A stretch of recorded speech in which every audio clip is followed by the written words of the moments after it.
fresh in my memory because it can never be forgotten. First, the excitement you have when you arrive at the hospital because your child's going to be born. As my husband said, you imagine it just as one more child, healthy, normal, in quotations, or at least what we humans consider normal. And while your child's born and everything's great, I caressed his face as soon as I saw him, and I gave him to the doctor. They took him, and 5 minutes later, the pediatrician arrived, and the neonatal nurse. And it was then that we realized. It was then he had Down syndrome. When Martha entered the operating room, I entered a few minutes later because they had to dress me with a hospital gown and mask. I arrived practically with Ignatius, who was being born.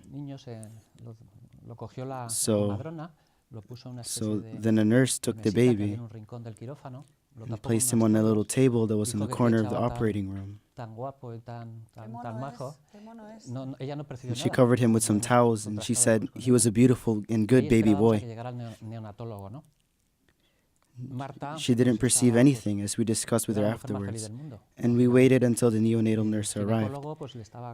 Martha was the happiest woman in the world. The gynecologist was stitching her up, just a few stitches, and the pediatrician and the neonatal nurse arrived.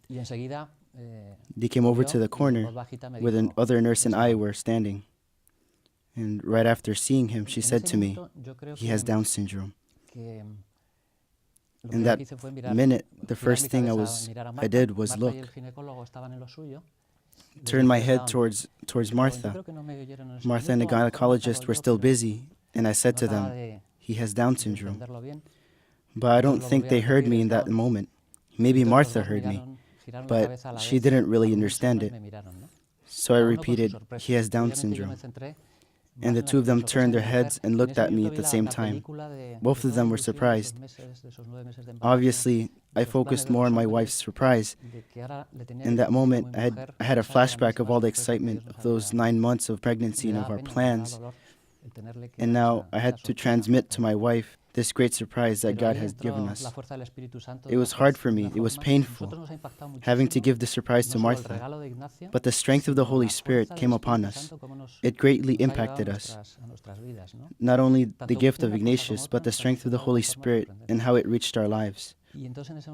Both of these things moved us in a surprising way. Speaking to the gynecologist a few days later, who knew better than I my gestures, reactions, and words in those minutes, confirmed that in that moment, I went to Martha, I hugged her, kissed her, and I said to her, "Ignatius, our 5th child, is going to be the happiness of our family for the rest of our lives."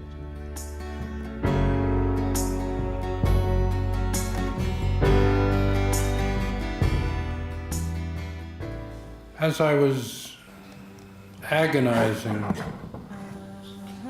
over my life, and indeed whether to continue it,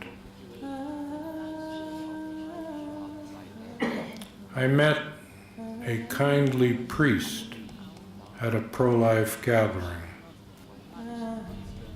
The priest proved to be my Virgil, guiding me through the inferno and purgatory